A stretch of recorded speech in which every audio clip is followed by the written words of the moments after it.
Good. Who could not be good looking at this beautiful scenery overlooking Treasure Beach and the sea in a very cool area? Who would not be good? So I'm blessed to be here. Lashings, right? Lashings, the way it came about was lashings of food, lashings of ginger beer.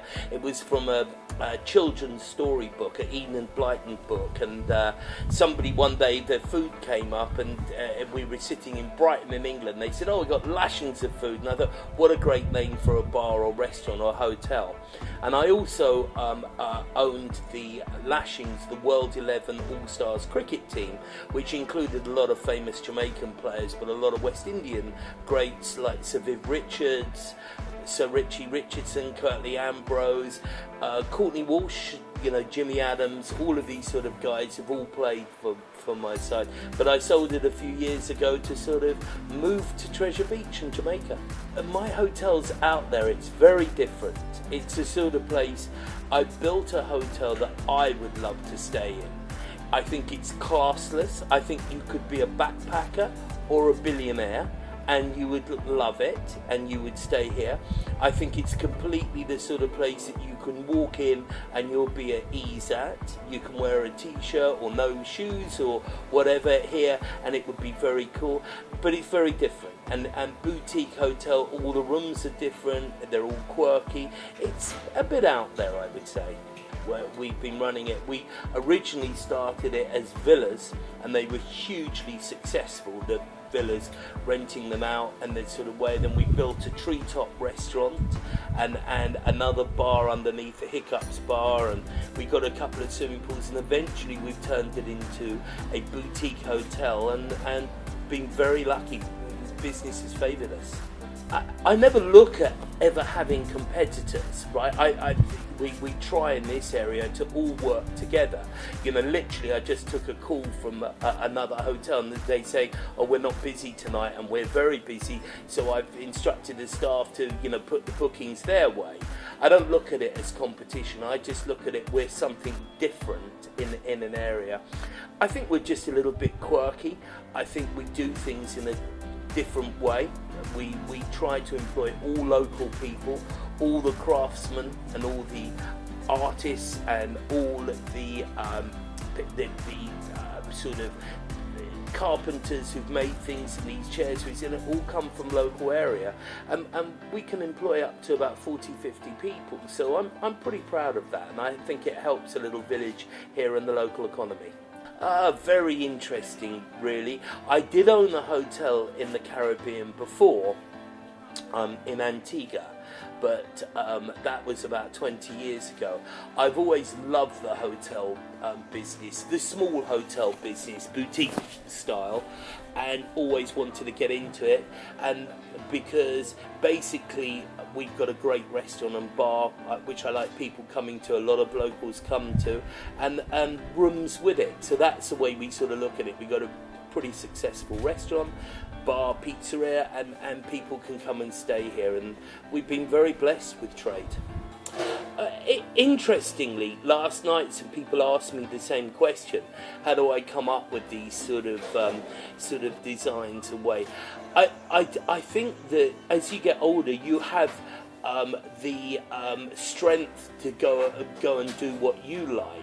And I'm trying to use natural materials, or natural colours, natural things like fish sticks. Nobody's really ever made shades out of fish sticks before, and they're not completely practical, but I think they look really cool, and they do a job and they work well, and local people know how to deal with them and how to shape them because they've made lobster pots out of them. And I just think that basically I work to the strengths of what the local craftsmen and builders can do, and they know how to deal with these sort of products. Make it a little bit trendy. It's a bit out there. Trendy. Very trendy, but not everybody likes it. I mean, I know we've got a lot of plans. Some people do come and it's not their thing. They don't understand it. They don't get it. I think you've got to be incredibly open-minded or very well travelled, to appreciate it. If you've got famous people or rich people, they understand it, they get it. Right, they've travelled the world, they've seen unique places.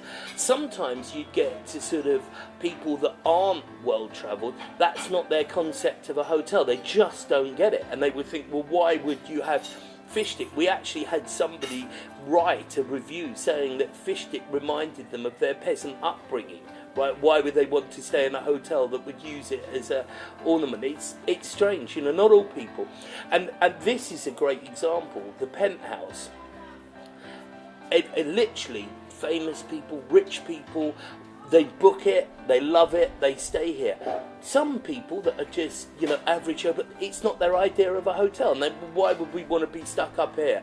And I don't want to see that view. I live in Jamaica, I don't want that. I want a room with a TV and air conditioning and nothing else. So it is a unique design, and I understand that. Not everybody's cup of tea. But the world would be a boring place if we all liked the same thing. I came here by default, right? And you've got to remember, in this part of the world, we've only actually got one burglar, and everybody knows him on first name terms, and they send a WhatsApp saying, oh, such and such is going to work today. There's no crime. The people around here are good people. The good people. We have our problems like anywhere else, but they're basically good people. They work together. And they work hard, they're pretty honest, and this is a sort of place I want to be. It's the sort of place I'd like my son to be brought up in. I want him to travel the world, but I want him to see, you know, basically what good people are, and there's a lot of very good people in this area. Just before I'm speaking to you, I had a fraction of a problem. I can call them, they will deal with it straight away. There's the Jamaica Tourist Board and the Jamaica Hotel Association.